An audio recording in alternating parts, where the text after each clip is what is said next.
du Rhône, Mesdames et Messieurs les parlementaires, Monsieur le représentant du président de la région Auvergne-Rhône-Alpes, Madame la présidente de la métropole de Lyon, Monsieur le représentant du président du conseil départemental du Rhône, Monsieur le gouverneur militaire de Lyon, Mesdames et Messieurs les membres du corps consulaire de Lyon, Mesdames et Messieurs les représentants des autorités militaires, judiciaires et religieuses, Madame la rectrice de la région académique Auvergne-Rhône-Alpes, Mesdames et Messieurs les élus, Mesdames et Messieurs les présidents et directeurs d'institutions, Mesdames et Messieurs les présidents d'associations mémorielles, Mesdames et Messieurs les porte-drapeaux, Mesdames et Messieurs les élèves, professeurs et accompagnants, Mesdames et Messieurs.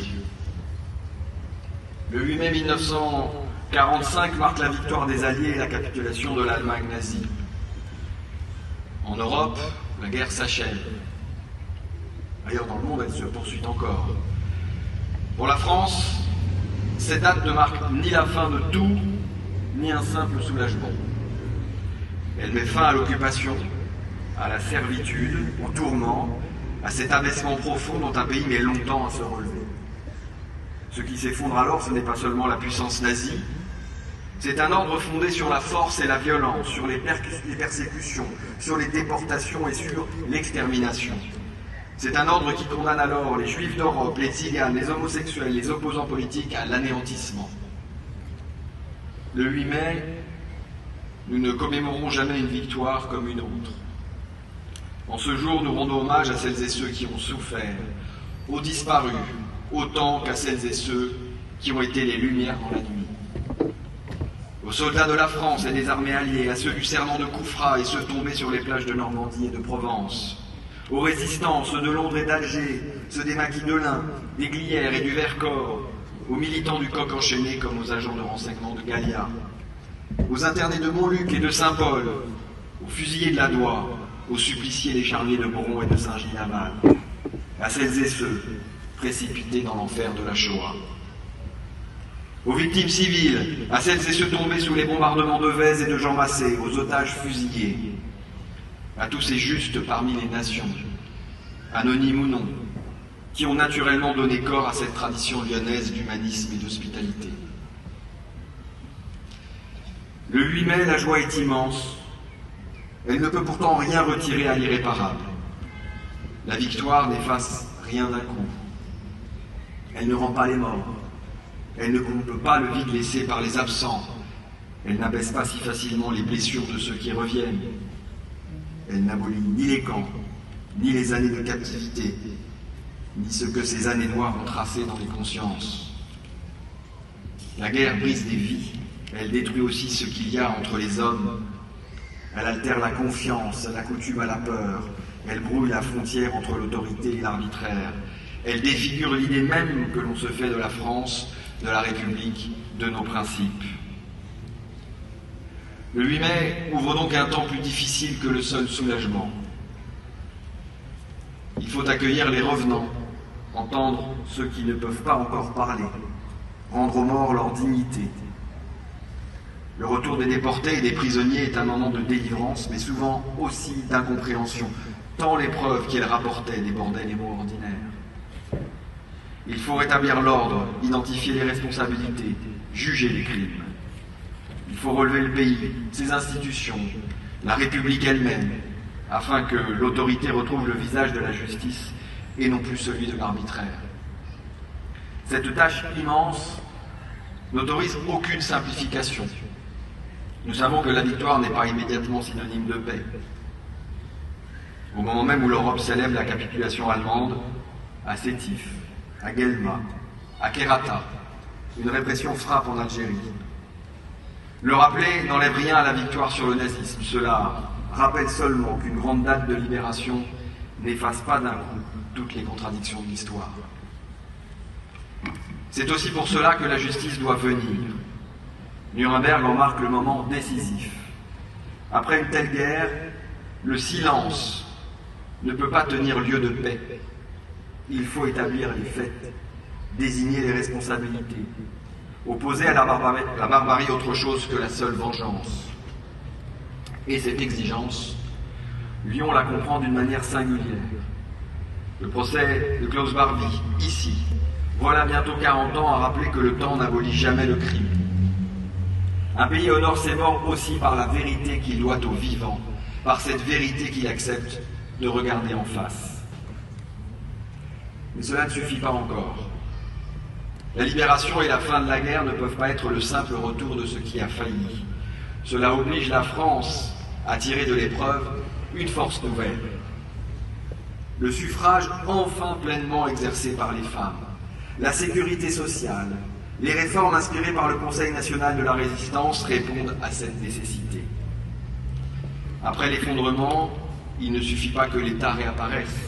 Il faut qu'il protège davantage, qu'il rassemble mieux, qu'il soit fidèle à ce qu'il prétend servir. Avec la libération se rouvre aussi ce que la guerre a suspendu, la possibilité de bâtir au-delà de l'urgence, d'instruire, de juger, de voter, de transmettre, d'élever des enfants dans un pays qui ne soit plus livré au pire. Si cette date demeure vive, ce n'est pas seulement par fidélité à nos morts. C'est qu'un pays qui perd la mémoire de ce qui l'a défait et de ce qui l'a sauvé finit par se tromper sur lui-même. Dans quelques semaines, la nation rendra au Panthéon son hommage à Marc Bloch. Né à Lyon, arrêté dans cette ville en 1944, emprisonné à Montluc, fusillé à 25 km d'ici, Marc Bloch a laissé cette phrase que le temps n'a pas usée. L'ignorance du passé ne se bande pas à nuire à la connaissance du présent. Elle compromet dans le présent l'action même. Cette exigence ne demande pas de ressasser le passé, elle dit simplement qu'on ne peut progresser sans saisir ce que nous adresse notre histoire. On ne peut faire nation sans saisir ce qui a fait tomber un pays, comme ce qui lui a permis de se relever. Elle vaut pour chacune et chacun d'entre nous. Un pays ne se perd pas seulement sous les coups de l'ennemi, il se perd aussi lorsqu'il s'habitue au renoncement, lorsque les faits se brouillent et que le jugement se relâche. Jamais la mémoire n'est seulement un moment de souvenir. Elle doit aider aussi à voir plus justement le monde, à transmettre sans simplifier. C'est cette fidélité dans l'action qui donne aussi son sens à l'hommage rendu cette année aux 4 siècles de la Marine nationale. Cet anniversaire rappelle qu'un pays tient moins par ses seuls éclats que par la durée d'un engagement, l'endurance, la discipline, la constance des devoirs, souvent éloignés du regard immédiat. À travers la Marine nationale, je veux saluer l'ensemble de nos armées. Et je veux associer à cet hommage les militaires morts pour la France en opération extérieure. La République leur doit une reconnaissance entière. Elle la doit aussi à leurs familles. Je sais les Lyonnaises et les Lyonnais attachés à ce moment de respect dû à ceux qui servent jusqu'au sacrifice. Cela ne se discute pas. Un pays ne vit pas seulement de ses victoires, il vit de la manière dont il en est digne. Voilà pourquoi le 8 mai demeure un grand moment pour nous toutes et tous. Non parce que cette commémoration nous donne l'occasion de regarder en arrière, de penser à ceux qui nous ont précédés, à ceux qui sont morts pour notre liberté, mais parce qu'elle nous rappelle ce qu'il a fallu de courage, de justice et de relèvement pour que la France puisse encore répondre d'elle-même. Vive Lyon, vive la paix, vive la République et vive la France!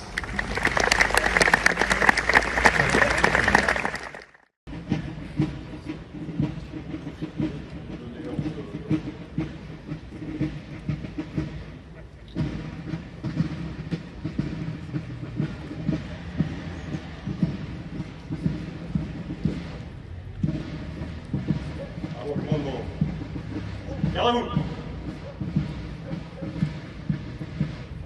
Aux ordres des chefs de détachement, on fait rond.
Merci.